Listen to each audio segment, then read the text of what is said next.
Gary knows how to put on a conference. I'm very impressed, both as a speaker and as an attendee. He is just excellently organized in everything, perfect attention to detail. So thank you, Gary, for organizing BitBlockBOOM.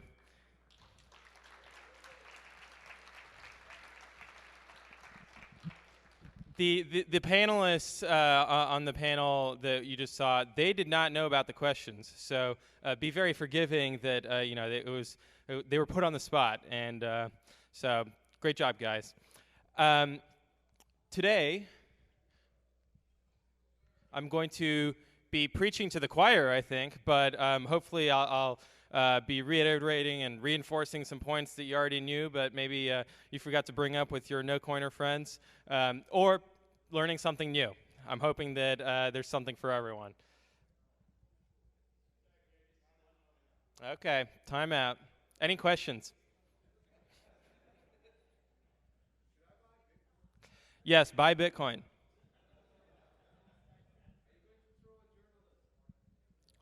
Today, already done. Okay.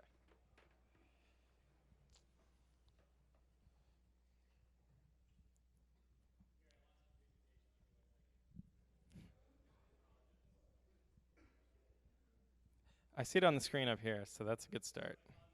Yeah, it's on, yeah.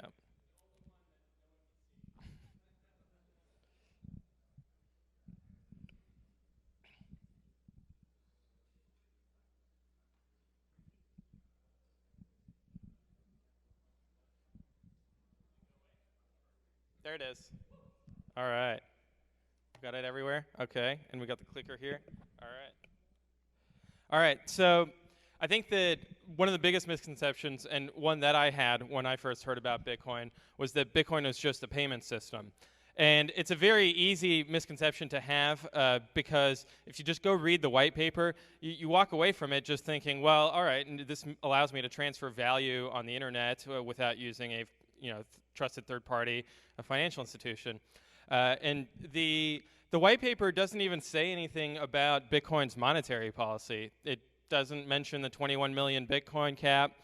Doesn't explain how the coins, with the halving and all of this scarcity. So it's been very easy for folks to overlook the fact that Bitcoin inherently, just de facto, as what it is, as how it exists in the world, is not just a payments technology. It is a savings technology as well. So if you think about, I don't know if you've taken any financial accounting classes, but I think you should if you have not. If you are receiving cash and then you hold it on your balance sheet, that's a cash inflow. And then if you send your cash out, that's a cash outflow. The time while it's on your balance sheet, it's savings. And in economics, economists talk about savings. And savings is distinct from investment. Investment is when you give someone else your money and you expect them to put it to work by paying employees, by paying suppliers, to generate sales and turn a profit. Savings is when you just hold cash on your balance sheet. And when you're saving, what you're doing is that you're deferring the decision of whether to invest or consume, and what to consume or what to invest in. And so savings is actually a crucial component of the economic process for people to be able to allocate their capital across time without being pushed into making a rash investment or a compulsive consumption decision. Now, we don't really think about savings a lot in our fiat world because fiat currencies are specifically designed to disincentivize you from savings. They deliberately inflate the supply of dollars or whatever you're using, euros, Japanese yen, to try to push you to consume or invest as quickly as possible. And so we see people, whenever they receive their paycheck, their first thing to think about is, all right, how much do I put in the stock market? How much do I put into a CD, lend it to the bank for 2%? Or how do I quickly get it out the door to go pay for my new car, finance a new car, etc. So we're not used to thinking about just accumulating cash on our balance sheet and being very prudent about the way that we use our money. So there's a number of different savings technologies like gold, the dollar, Bitcoin. Today I'm going to make the argument for why Bitcoin is the best savings technology. First of all, we can talk about the scarcity of it. 2.1 quadrillion satoshis is the hard-coded maximum amount of satoshis that will exist. For those of you that don't know, there's 100 million satoshis in one Bitcoin. So it's a highly divisible form of savings, and 21 million Bitcoin. Now, there's been quite a few Bitcoin that have gotten lost. People, putting it on a hard drive back when it had no value in 2010, and then they throw the hard drive in the landfill. And sad stories, but now people estimate there's about 3 to 4 million Bitcoin that have been lost. So take that into account when you think about Bitcoin scarcity. Now the counter argument is we saw that Tone did a great job of going through all the different altcoins that exist. So people will say, well, how can Bitcoin be scarce when you can just copy paste the Bitcoin code and create your own altcoin? So they argue that crypto is not scarce. Thousands of altcoins. Some of them are trying to innovate, of course, but in any case, they argue that it's inflationary. The metaphor I would draw would be in the art world, where it's also true that there's an abundance of artwork on your refrigerator from your children or your niece or nephew, and yet we don't see those pieces of art get auctioned off at Christie's for hundreds of millions of dollars. But there are other pieces of art that do. So clearly we need to think more deeply about what drives value in the art market rather than generalizing to whether art is scarce or abundant. And I would argue that this applies to Bitcoin as well, where if we're thinking about the scarcity of Bitcoin, we need to specifically talk about Bitcoin and what differentiates it from the other cryptos.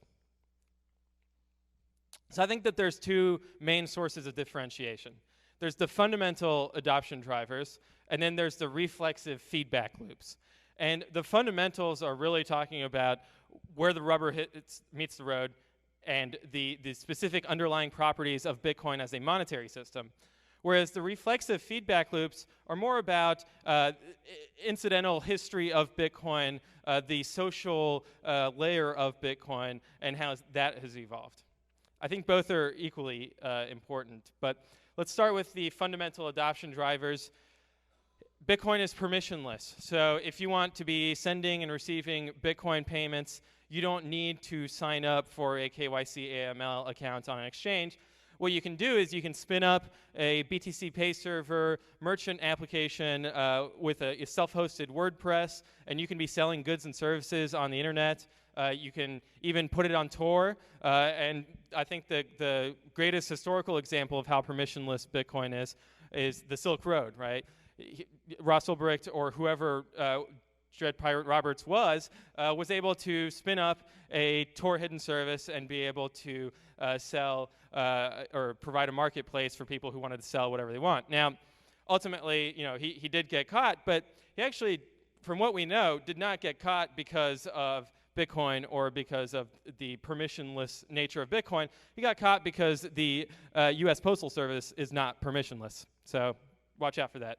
But if you're selling digital goods or services, obviously you can. The world is your oyster when it comes to accepting payments.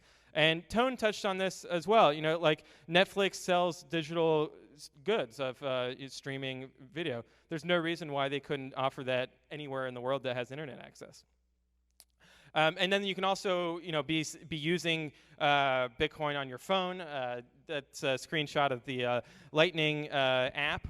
So again, you can just download the app, install it. You can be accepting payments peer-to-peer, sending them without having to provide your driver's license or anything like that. So that's the first fundamental adoption driver for Bitcoin that I wanted to point out. Now, you could argue that altcoins are also benefit from this same level of permissionlessness, and to an extent, I do agree that they've been able to copy paste this feature, but there are other parts of it. Now, seizure resistance is a little more complicated. Of trying to think why is it that someone cannot just take your Bitcoin? And so there's the question of how to secure your private keys. A lot of people are relying on Coinbase and custodying with Coinbase for their Bitcoin. Now, the problem with that is that that is not seizure resistant. It's no more seizure resistant than your bank account. The government can subpoena Coinbase, can freeze your Coinbase account, and seize your Bitcoin.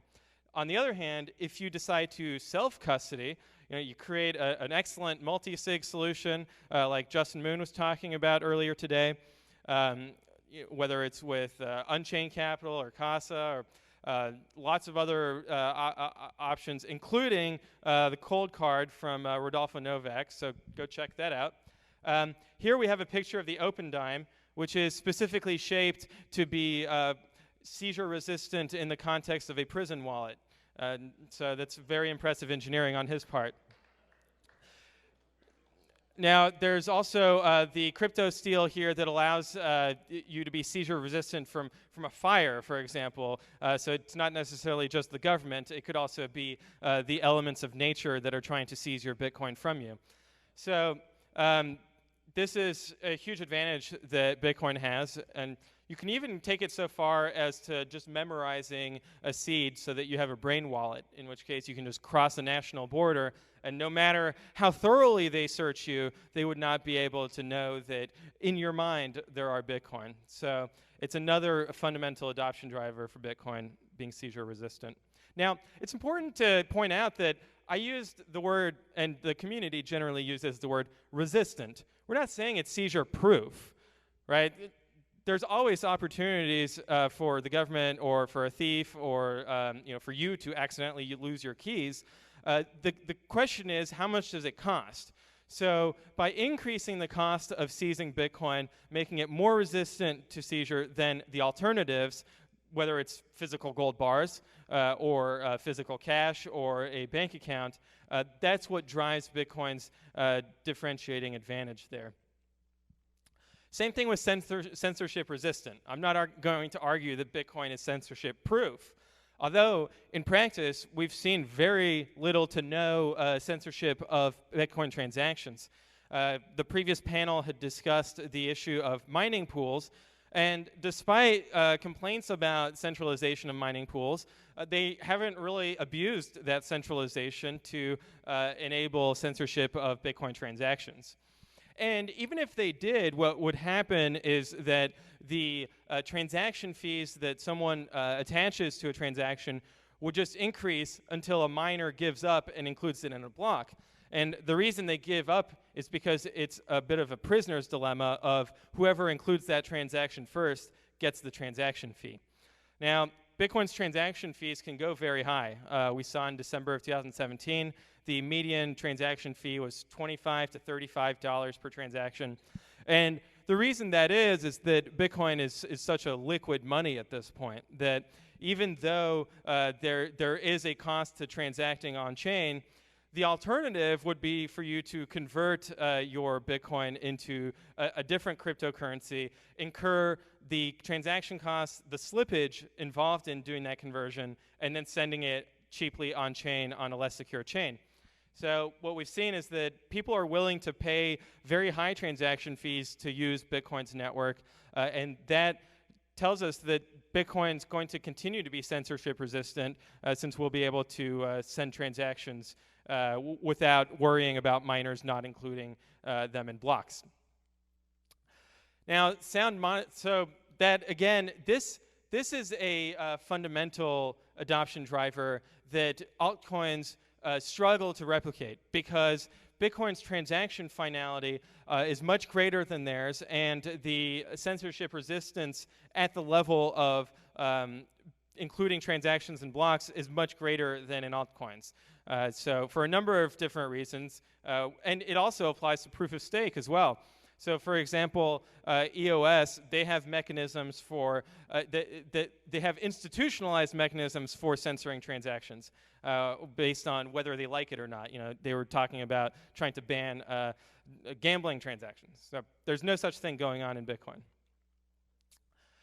Now, the last fundamental adoption driver is the sound monetary policy. And I thought Saifedean would talk about that this morning, but he had more urgent issues to address with regards to the the farming situation, which I do agree with him. But my personal hobby horse is the Bitcoin sound monetary policy. And the huge advantage that Bitcoin has on this is the difficulty adjustment process. So when the value of Bitcoin is increasing in the marketplace, it's not the case that miners can just generate more Bitcoin to meet that additional demand. That is true of gold, where gold miners have to, or are incentivized to go mine more gold because now they can justify a greater cost, and so they bring out more tons of gold from the ground. With Bitcoin, there's a difficulty adjustment every 2 weeks so that it sticks to that supply schedule. And that's what allows Bitcoin scarcity to be a part of the network. Now, the part that's really important with monetary policy, because you'll have altcoins, they'll show you a similar graph, right? They'll say, oh, well, we have a sound money policy as well. Take a look at this. What differentiates Bitcoin is the credibility of that monetary policy.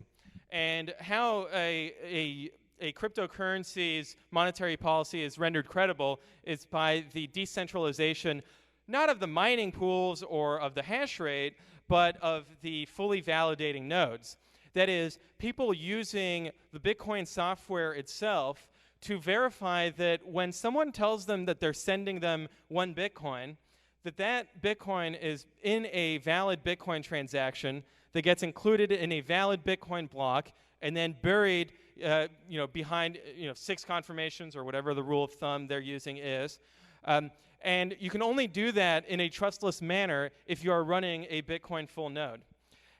Running a Bitcoin full node allows you to not only verify the payments that you're receiving, it also allows you to verify Bitcoin's global monetary policy. And if a block ever comes in that deviates that Bitcoin monetary policy, your node will automatically reject it, assuming there are no bugs. So cross your fingers. But so far, so good. We haven't had an inflation bug actually get exploited. So here's a diagram of the Bitcoin network. It's kind of visualized. And then you see at the top right and at the top of the page, there's all of this mining hash rate that's going into mining pools, and they are submitting their blocks to the Bitcoin network for validation. And so nodes are run by anyone, really. You can run a node on your laptop today or your desktop or your Raspberry Pi. What really matters, though, is when you're running a node that you use it to verify the transactions that you're receiving so that you don't have to trust a third-party block explorer or someone else's node. And exchanges obviously also run their nodes. Any major economic players run their full nodes so that they can be verifying their payments. And when an invalid block comes in that tries to create more Bitcoin, this happened recently. It was not a malicious or nefarious miner. It was just that they had a bug in their software that accidentally tried to create a little more Bitcoin. The whole network rejected that block as being invalid. And so that's what really shows you what enforces Bitcoin's monetary policy is this decentralized network of full nodes that has a open entry. So anyone can enter the Bitcoin network. You can spin up a node on Tor so that you have better privacy in that regard, and you can use your full node to broadcast your transactions to peers, and then they'll relay it to a miner, and it'll ultimately get included in a block. So that's what enforces Bitcoin's monetary policy, and it's often overlooked or denigrated by detractors of Bitcoin who will focus in on the centralization of mining pools or the centralization of software developers, for example. Because ultimately, what software you use to run your full node is up to you. You get to opt in to what Bitcoin implementation you want to use. You can write your own from scratch. You can use one of many that already exists. And the most prominent one is Bitcoin Core because it is kind of the historical descendant of Satoshi's code base. And currently it has an excellent set of open source contributors who are really moving the Bitcoin network in terms of innovation and reliability. They're moving it forward. So that's on nodes. Now we're going to get into the reflexive feedback loops. So these are, I don't consider them to be fundamentals because they're basically just accidents of history. So first one is the first mover advantage, right, of Bitcoin's immaculate conception, as it's called, where Satoshi, when he first mined Bitcoin, he did not have a market price that existed for Bitcoin. Bitcoin was trading at $0 because nobody wanted it. And he expended resources, right? When he was mining, it's not like he had a pre-mine where he was instantly granted X number of Bitcoin. He actually did the SHA-256 squared proof of work for those blocks that earned him the Bitcoin. So he did expend resources to earn something that at the time was completely worthless.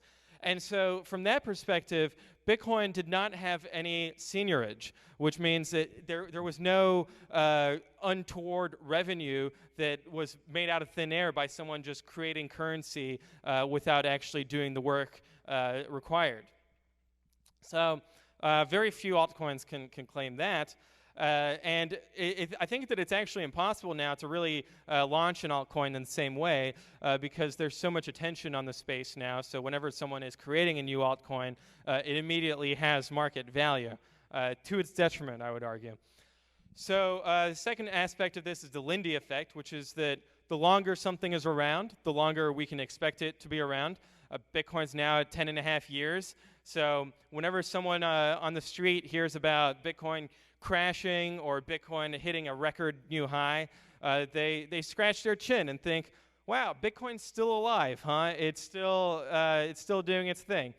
So that's Bitcoin's Lindy effect in action. And it's much like in the advertising world where someone doesn't buy a product because it's the first time that they saw an ad for that product. They buy it maybe on the second, third, fourth, fifth, sixth, 12th time, 20th time, where the advertising has become ingrained in their brain and they're fully brainwashed. And so that's what Bitcoin is doing. And I think the most effective form of advertising for Bitcoin has been Michael Goldstein's advanced mimetic warfare, which has truly